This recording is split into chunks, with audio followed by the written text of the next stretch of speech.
Hi, everyone. Welcome to United Assets October Investment Webinar.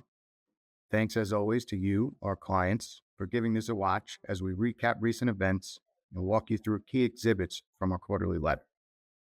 Lots to cover this time, as markets have been strong.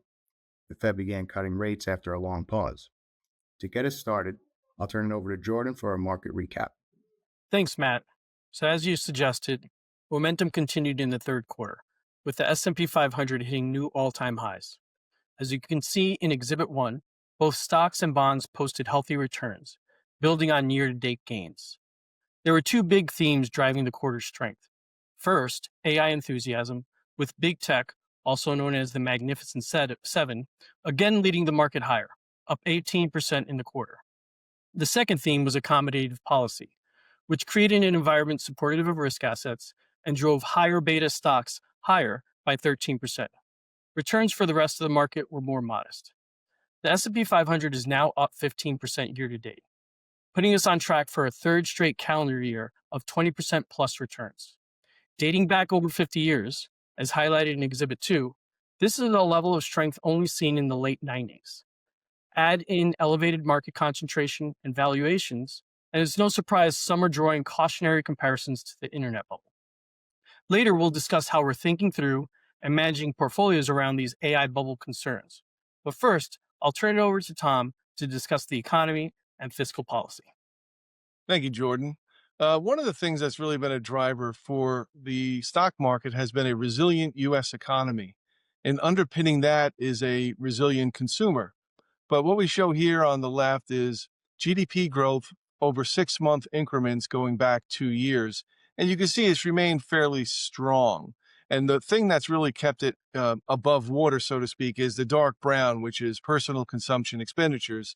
The consumer makes up about 68% of GDP growth. So that's been critical to keeping the economy above water. More recently, what you see here is in the dark green is an increase in tech-related spending. And that really has to do with what Jordan just noted, which is AI spending. So that's really been one of the things that's driven the economy over the past 6 to 8 months. And that's something we're going to be watching closely going forward. But while the consumer is slowing a bit, on the right, you can see there's going to be a tailwind as we look to next year. One of the things in the One Big Beautiful Bill Act was about $150 billion in tax relief to the consumer. And once people start filing taxes and seeing that relief come in, we think that'll provide a tailwind to the consumer. And what's also helping the consumer are things like lower gasoline prices and rates that have come down, which brings down the rates on things like credit cards and mortgages. And so to get a sense of where we're going on the rate front, I'm going to turn it over to Matt. Thank you, Tom. Yeah, so as widely anticipated, after holding rates steady for most of the year, the Fed cut the Fed funds rate by 25 basis points in September. And this brings it down to a range of 4 to 4.25. So as you mentioned, this directly impacts short-term borrowing costs, things like credit cards. But there's also a hope that longer-term rates are going to come down also, namely mortgages, as the Fed embarks on a bigger cutting cycle. So just bigger than one particular rate cut, really a whole cycle over years. Right now, to give you a sense, the market expects about 5 25 basis point cuts through the end of 2026. To see how this compares to the Fed's thinking, we see the chart on the left, which is one of the exhibits in our letter. This is a dot plot, which shows each Fed member's estimation of where Fed funds will be at different points in time. So the current expectation shows 5 cuts would bring the Fed funds rate down to below 3%. And as you can see there, this is below the median dot, but it's still within the wide range of expectations from all the Fed members, because there's a pretty big range between the highest dot, the highest expectation, and the lowest dot, the lowest expectation. So considering this and the fact that there'll be a new Fed chair by the end of 2026, it's hard to say that the market is really getting too far ahead of a possible outcome. So turning a little bit to investment strategy on the fixed income side, I point you to the chart on the right, which is Exhibit 12. And this maps the relative value of high-quality municipal bonds which are something that we've consistently added to portfolios through the year, as we've mentioned in recent letters and recent webinars. So interestingly, as rates were moving up in response to, and moving around really in response to the market rejiggering expectations for the Fed, there was another thing that was pressuring munis earlier this year. And that was the negotiation of the OBBBA and the concept and fear that the muni tax exemption was potentially going to be something that was attacked and done away with. So what happened then was, in response, there was a big wave of supply as issuers came to market with new bonds to really get ahead of any potential changes in the tax exemption. And the result, as you can see in this big spike up earlier in the year, was that the ratio and really the relative value of municipal bonds went up significantly. So now that that's over, the bill has been passed, the muni exemption was not attacked, we're seeing those ratios come down. So that means outperformance of municipal bonds relative to treasuries.